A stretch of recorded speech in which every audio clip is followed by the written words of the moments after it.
लोगों का समय ज़्यादा नहीं लेंगे, कुछ मुख्य मुख्य बिंदुओं पर चर्चा करेंगे। शुरुआत करने से पहले करुणा के सागर तथागत भगवान बुद्ध, परम पूज्य बोधिसत्व बाबा साहब डॉक्टर भीमराव अंबेडकर और दो महान विभूति माता रमाबाई और ललई सिंह यादव, दोनों जी की आज जयंती है। हमारे लिए सॉरी भूल गए, हाँ, माता जी की जयंती है और ललई जी का परिनिर्वाण दिवस है। तो कभी खुशी और गम पिक्चर चलता रहता है, तो यहाँ भी देखने को मिल रहा है। लेकिन सबसे बड़ी बात है कि आज माता रमाबाई की जयंती है। कार्यक्रम ये सफल है क्योंकि यहाँ पे 90% महिलाएं हैं। माता रमाबाई की जयंती है और 90% महिलाएं हैं, तो कार्यक्रम हमारा सफल है। माता रमाबाई का त्याग, आज मेरी बात को ध्यान से सुनिएगा, खास करके महिला लोग। आज माता रमाबाई जी की जयंती पे एक प्रतिज्ञा लेके जाइएगा, कसम लेके जाइएगा उनके नाम पे।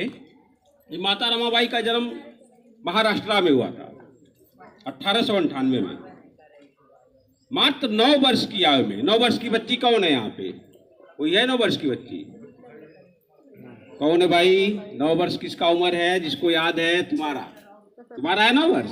नहीं, कम है, ज्यादा है। मतलब उस बच्ची से भी छोटी उम्र में माता रमाबाई का विवाह बाबा साहब से हो गया था। अब सोचिए, 9 वर्ष की बच्ची आज के डेट में क्या समझती है? हमें लगता है 2 या 3 में पढ़ती है। उस वक्त माता रमाबाई का विवाह हो गया बाबा साहब से।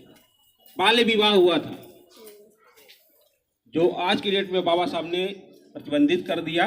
अब नहीं होता है, बाल विवाह करना अपराध हो गया है। कोई करेगा तो जेल जा सकता है, लड़की वाले भी और लड़के वाले भी।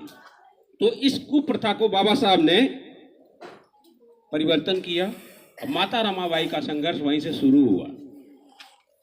माता रमाबाई पूरी तरह से समर्पित गृहिणी थी। उन्होंने बाबा साहब को आगे बढ़ाने के लिए अपने सभी सुख को त्याग दिया। आज हमारे घर की महिलाएं थोड़ा सा अगर पति की कमाई में कमी हो जाती है तो मायके भाग जाती है। उनको मायके का सुख दिखाई देता है, माता पिता की याद आती है, भाई बहन की याद आती है, पति भाड़ में जाए।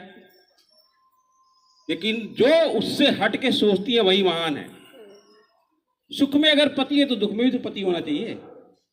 अगर दुख में हम साथ नहीं देंगे तो सुख कैसे आएगा? तो माता रमाबाई हर दुख में बाबा साहब के साथ थी, हर कष्ट में बाबा साहब के साथ थी। इस वजह से हमारे बाबा साहब उच्च शिक्षा प्राप्त किए, विदेश में जाके पढ़े। माता रमाबाई महाराष्ट्र की सड़कों पे गोईठा, जानती हैं आप लोग? गोईठा बीनती थी।